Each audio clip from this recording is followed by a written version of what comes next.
And if you've made wise choices in the beginning when you purchased, there's no reason why you should be losing a tremendous amount of money, having to fire sell your property, short sell it, anything like that. So, but that said, self-management is not for everybody. It takes a certain personality, I think, to really succeed at it and to enjoy it and to be a really great self-manager. So we want to give everyone the tools to do that. But at the end of the day, it's not right for everyone.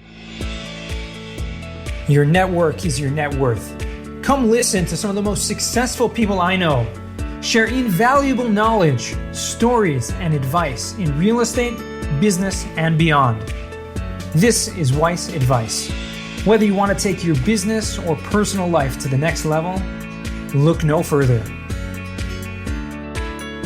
Welcome back to another episode of Weiss Advice. I'm your host, as always, Yonah Weiss. Excited to be here on this little journey I like to call a podcast, where we get to speak with so many amazing people every single week. And I'm really excited to have on the show Julie McCoy, who is, you may know her if you are in the short-term rental world, because she is just simply a rock star in that space with the short-term shop, partner up with Avery Carl and Luke we've had on the show before. So without further ado, Julie, welcome to the show. How are you doing today? Hey, I'm doing great. Thanks so much for having me. Well, it's my pleasure. And I say rock star because I don't know why. It's just like people throw that term around. But like, I know like Luke and Avery are really into like rock, like music. Were you also a musician and like that world also, or no? Oh, I love it. I love it. Yeah, no, I completely relate to, that, I don't know, that vibe, I guess is the right word. I'm not a literal rock star in any sense of the word, but I really enjoy going to rock concerts. I've traveled internationally to see bands that I want. And yeah, that's something I really love. So I relate a lot to that and take that as the compliment it's meant to be. So cool. It's cool that, people have the personalities that really tie together with their business in a lot of ways. And I love that how Avery and Luke have built the company. A lot of, people, maybe it's just people with similar, states of mind, similar backgrounds that just mesh together much better. But a lot of the agents I feel are kind of in that similar boat with the short term. Yeah, I agree. Yeah, I think that's one of the really great things that they've done there is they've not only, created a successful business, but all of us on the team,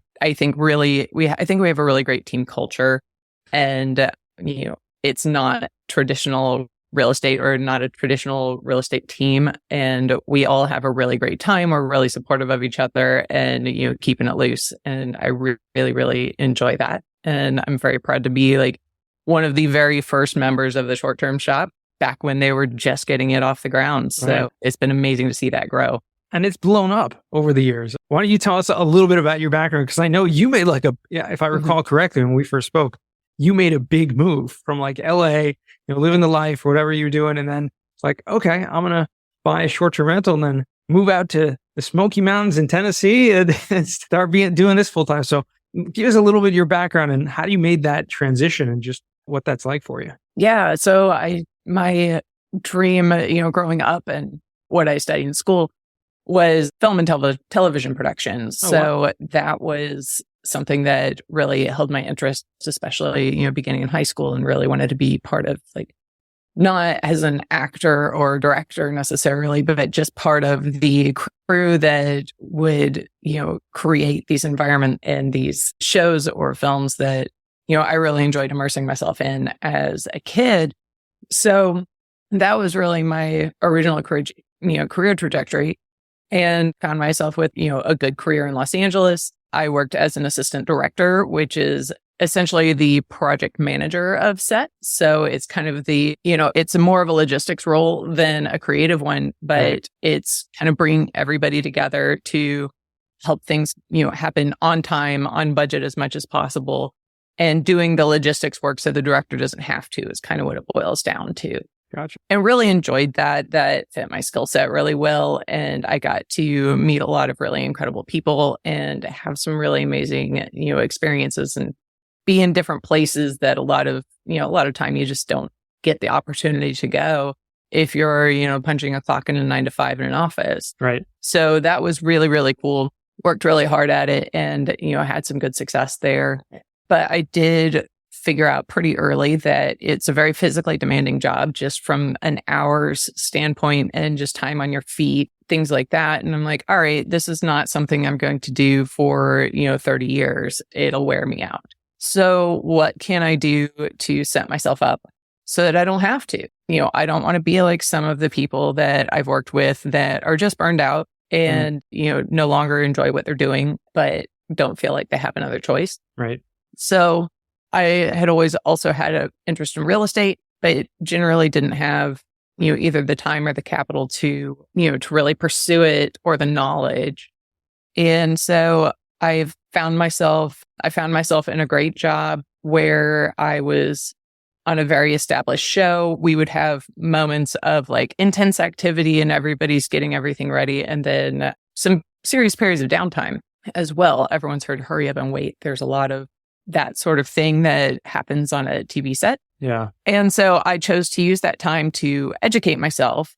Cool. And I chose to educate myself on real estate. I started like reading blogs on BiggerPockets, interacting in the forums, things like that, and trying to figure out like what space do I fit into.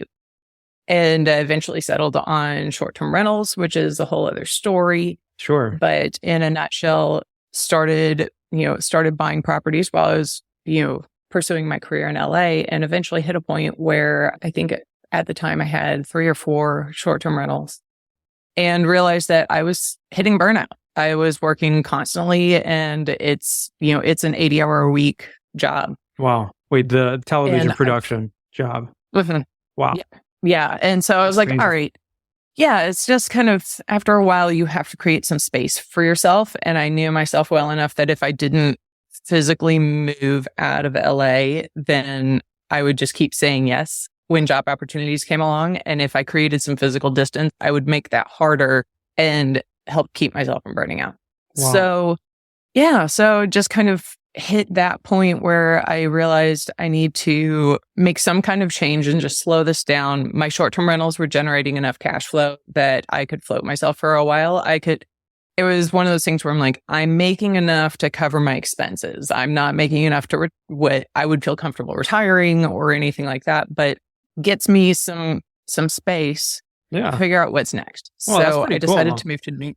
Yeah. And I'm talking a lot. I apologize. No, I'm curious because I have always like so many questions along the way. And so I feel bad interrupting the flow because it's amazing, the story, but I do just want to kind of interject there, but try not to lose the flow because I want you to continue. But, when you're talking about a couple of questions here just off the bat before we forget, you're talking about buying short-term rentals, assuming out of state. I'm just making that assumption. And you are self-managing them at this point, or do you have a property manager doing a lot of the work? So my very first one was actually in California. This was before I had met Avery and Luke, or maybe I'd probably seen Luke around the BiggerPockets forums, but we didn't really know each other at all.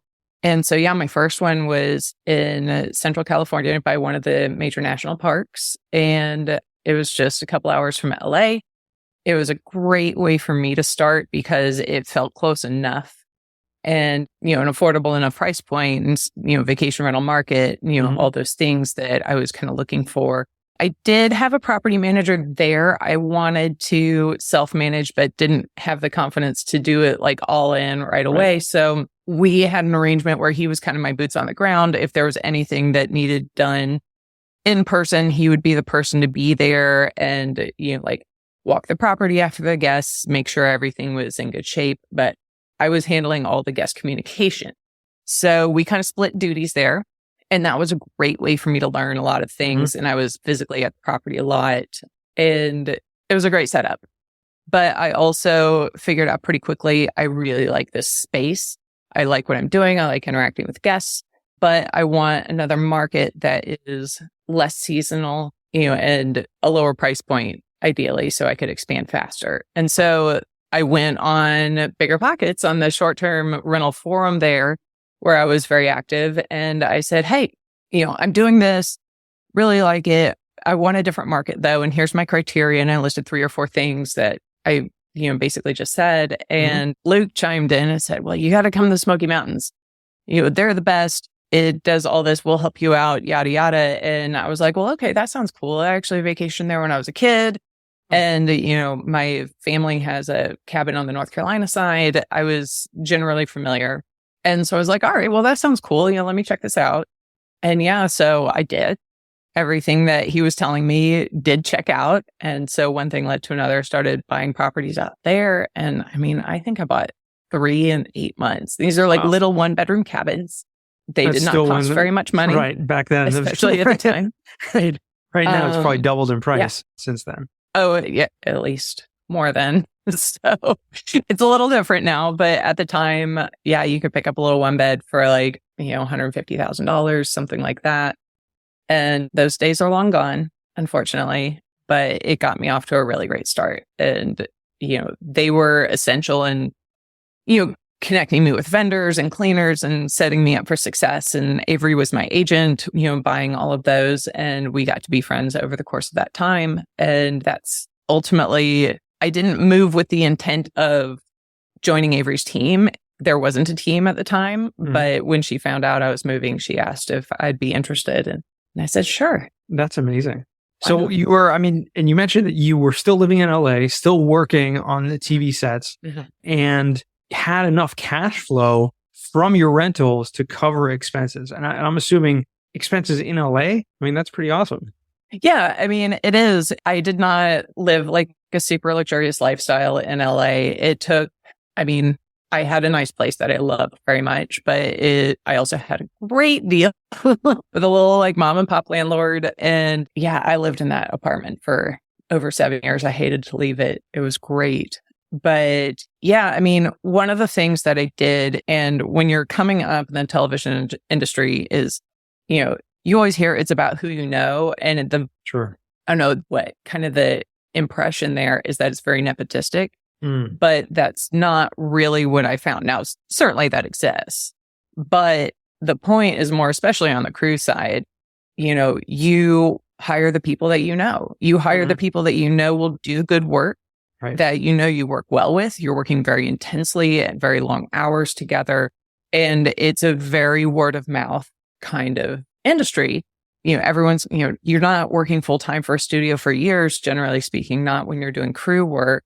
So it's very gig. It's very, project based. Right. And when you're staffing up, you call the people or you call the other people who do your job, and you say, hey, who do you like for whatever position?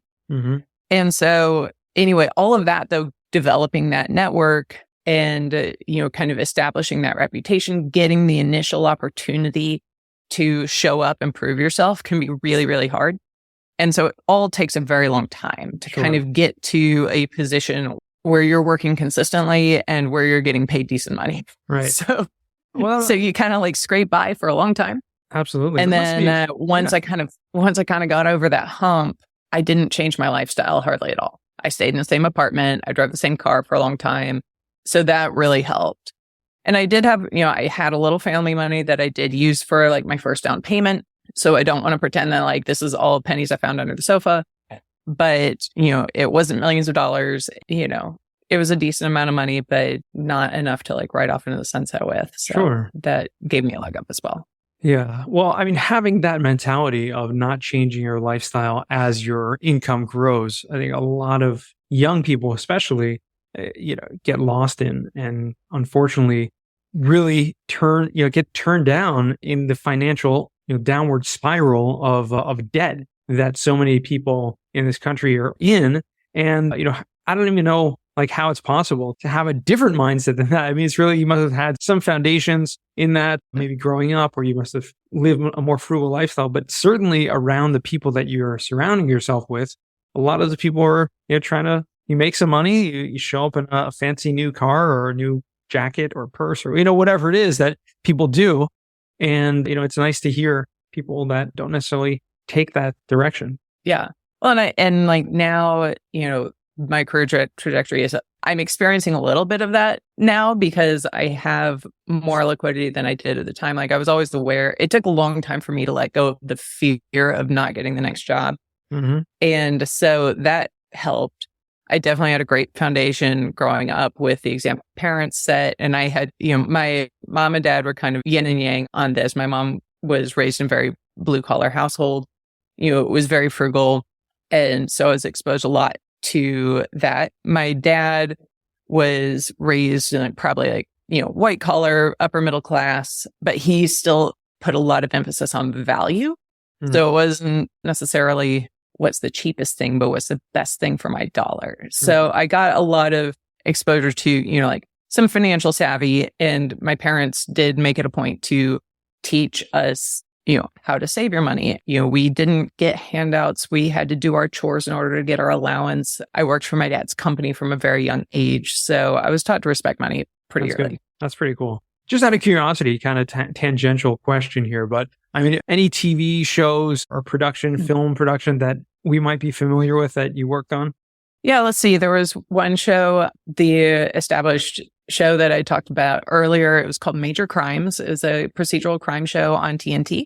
It ran for, 7 or 8 years over there. I don't remember. I was with them for 3 years until the show ended, and great experience with those people, wonderful people. That was probably the most, crew like a family. Folks had been there for a really long time and knew each other really well. It was great.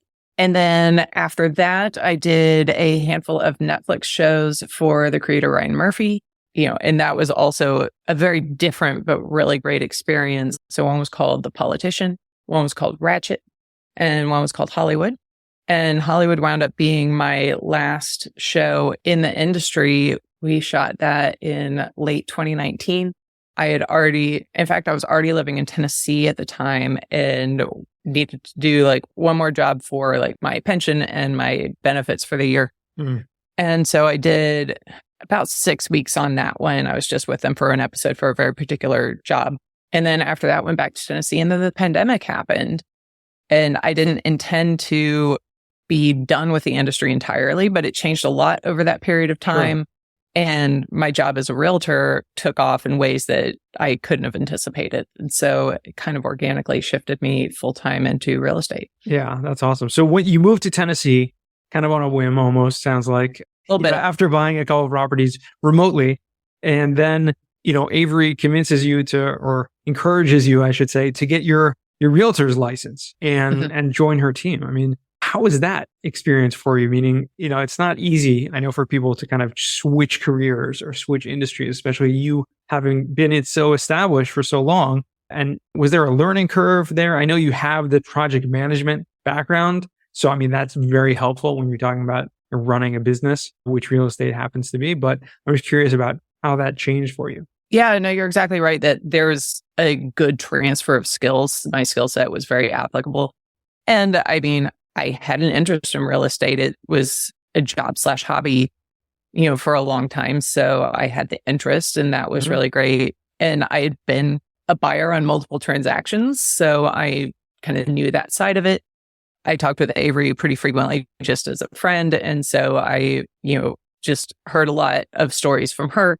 Sure. So I feel like I had a pretty good foundation just jumping into it. But at the same time, yeah, there's a tremendous learning curve as far as okay, what are clients going to ask for? What sorts of questions? What are their expectations? It can be different for each person. Right. And with what we do, working just with investors for short-term rentals, there's usually a big education component as well, because a lot of our clients, this is their first time buying a vacation rental. And, one of the things that sets us apart is the emphasis on, we're not just going to sell you a house. We want to set you up for success, give you the tools that you need to be a successful owner and self-manager if that's the path that you want. And so there's a lot of, front end, okay, this is how it operates, here's the broad strokes of how it works.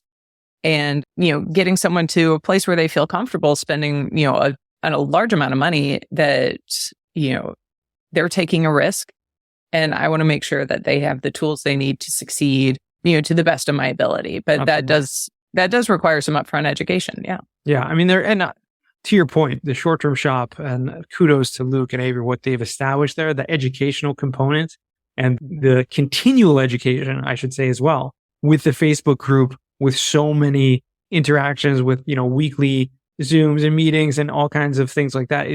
It really does set you up for success. And, I myself have kind of been on the sidelines watching and looking, and I know we had discussed looking at properties in the Smokies a while back, and it's something that I think the market took off and became a little too hot for my liking. And so kind of been looking elsewhere. But I'm curious to hear what your opinion is, because like you said, you got in early, you got in before, the market really took off. And I want to kind of blame Avery for that because, selling hundreds, if not, thousands of properties, that will, increase our kind of, I don't know if it's artificially, but, inflate the appreciation of the market. So my question really is, and I did have a question, I didn't formulate it in my head, it was there, but my question to you, Julie, is like, how have you seen that kind of transition in terms of like coming in when it was, just a normal kind of vacation rental market to whereas now that it's, prices are at least at 2 or 3 times what they were a few years ago. And, just one of your opinion or experience about what it looks like going forward. Sure. Yeah. So, I think this was going to happen anyway, whether Avery was here or not, because what happened is she was really able to capitalize on being in the right place at the right time. Right. And I'm not going to say that there's zero impact. I don't think that's really a measurable thing. But at the same time, what wound up happening over the same period of time is short-term rentals really became a respected asset class in the real estate investment space.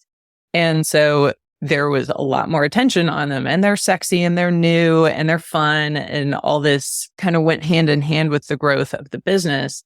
And so it's a little bit chicken or the egg if you're looking at a particular market, but I think globally that was going to happen anyway. And if it wasn't Avery, it was going to be somebody else in a market like the Smokies, where it's been an established vacation market since the 60s. Right. So, it was here for the taking, and she just managed to, really kind of catch the wave, right.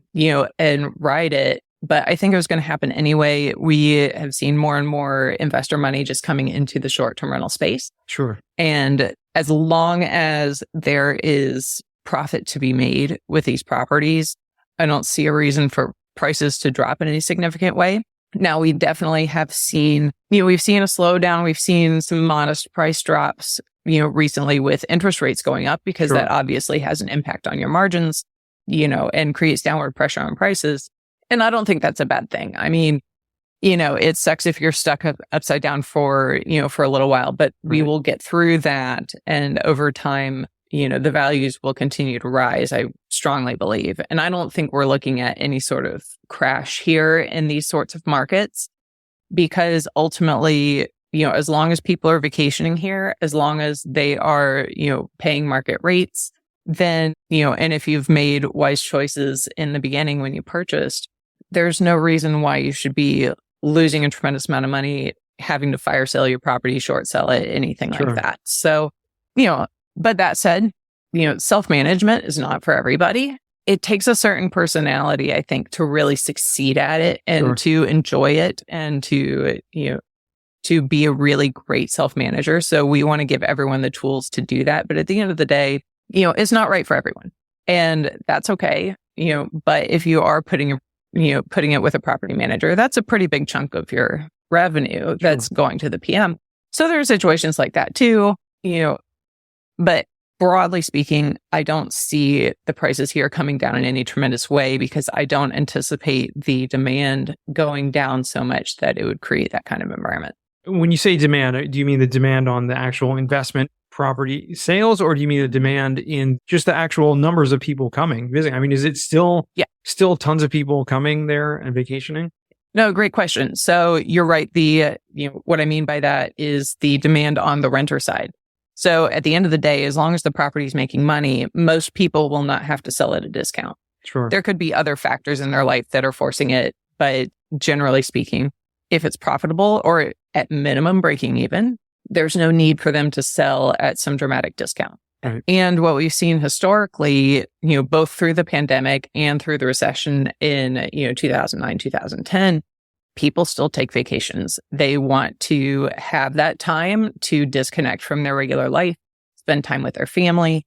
And that's really, really important to Americans, and I'm sure to people globally, but this market sees mostly regional travel. Sure. And so, so we've seen that, there was, during the recession, there was a very small dip in periods of time and kind of modest increase in visitors. And then during the pandemic, now there was a shutdown period. But once once the government shutdown lifted, man, people flocked here. It was incredible. And this market in particular was really set up for success in that kind of environment because the drive to destination, most people are not flying here.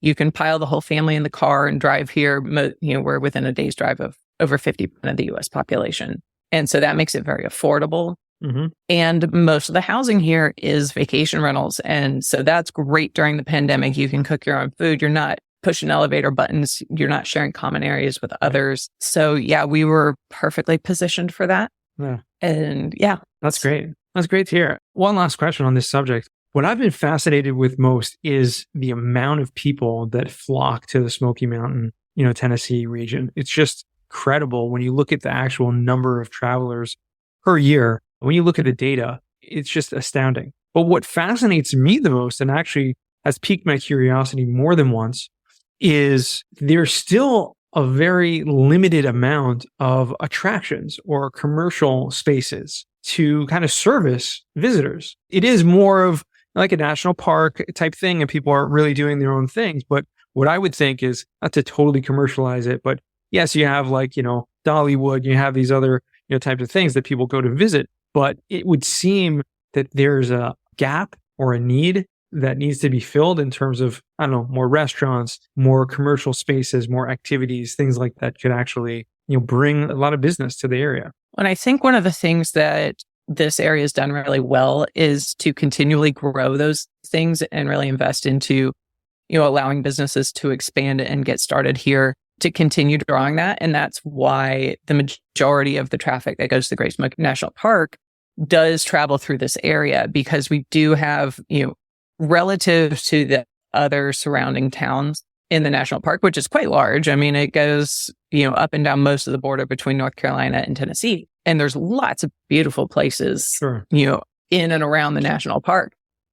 So we're not the only place that people are going, but we are by far the most popular because we do have a much better, attraction infrastructure than a lot of the surrounding areas. So, you mentioned Dollywood. Dollywood's obviously a big one, but we're seeing a lot of other businesses invest in, in attractions. I guess it was almost 2 years ago, a big water park opened in Sevierville. Mm-hmm. The Cherokee Nation is building an attraction just north of Sevierville, close to the freeway, that will be opening in a couple of years.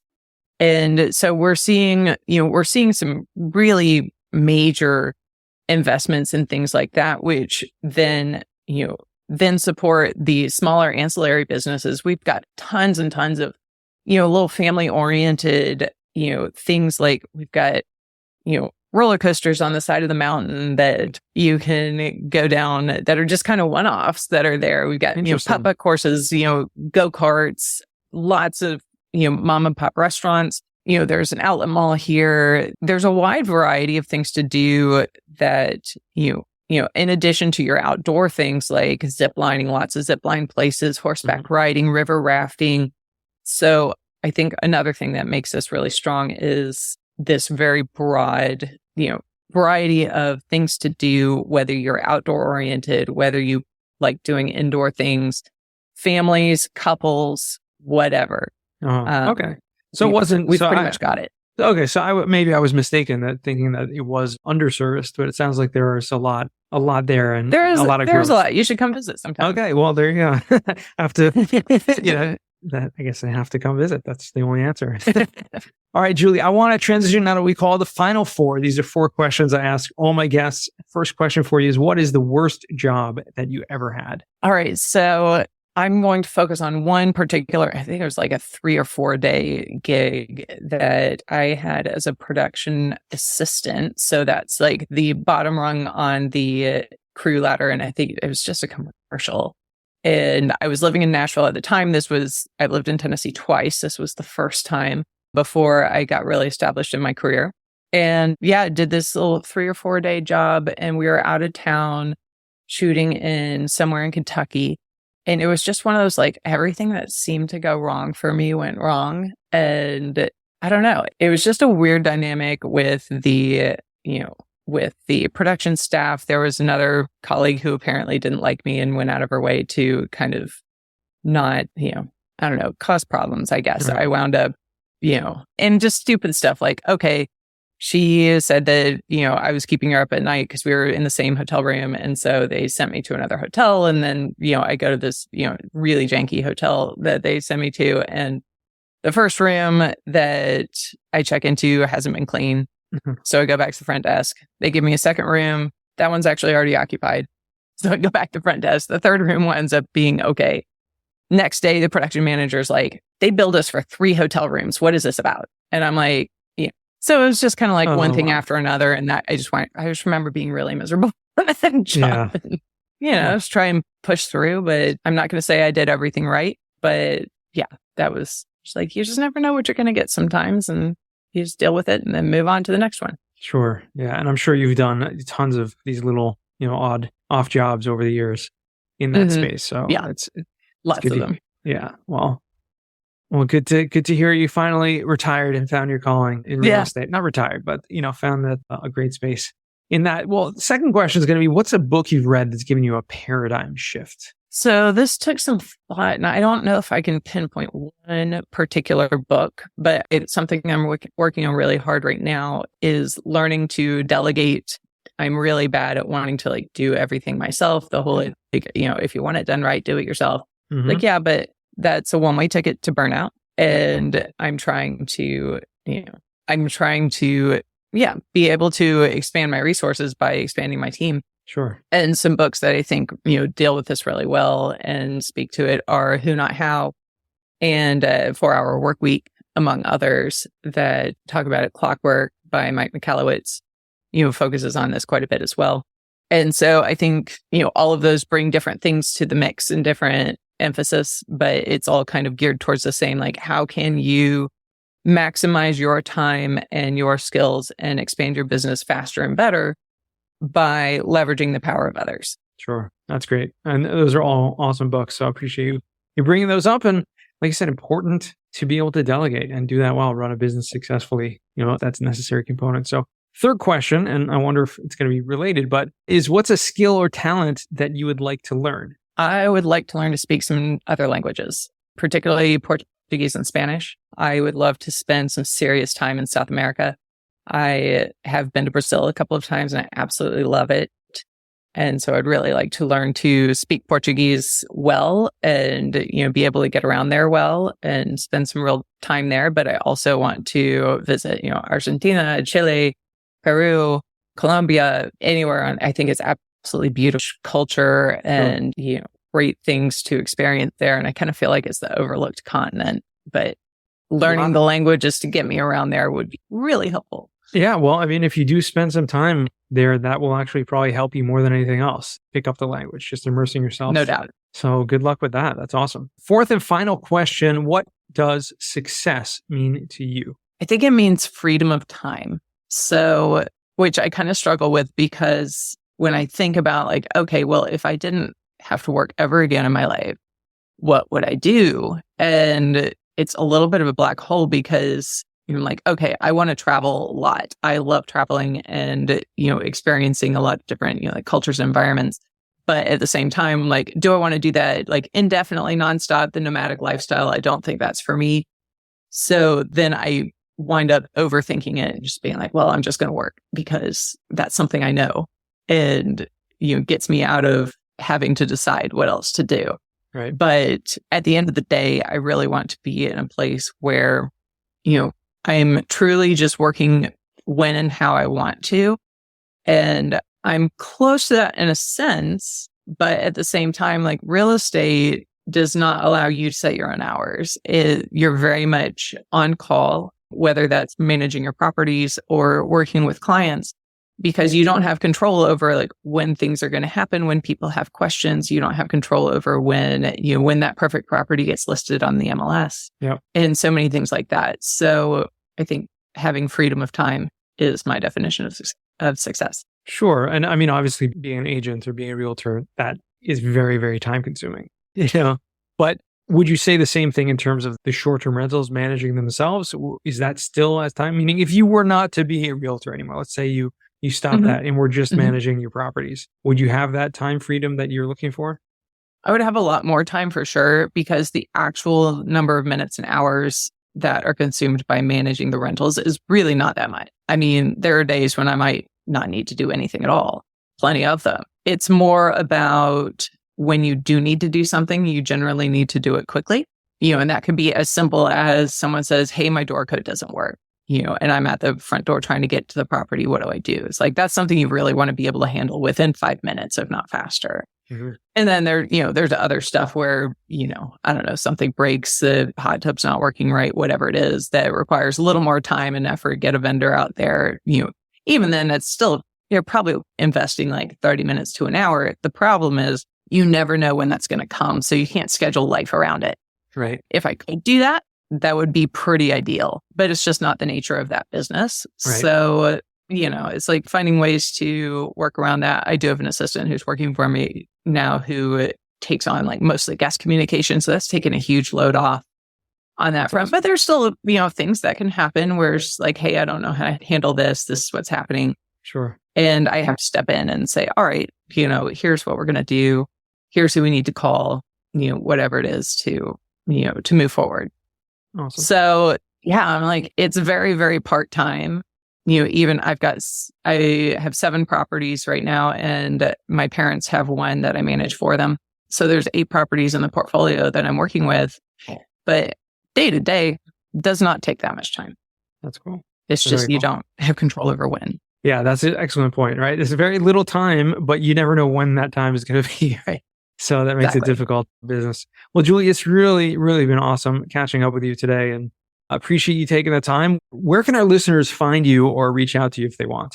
And I am not really a social media person at this point, but if you are a short-term shop client, you will usually find me poking around on the Short-Term Shoppers Club Facebook group. And yeah, I mean, sorry to say, I'm not all that accessible, kind of by design.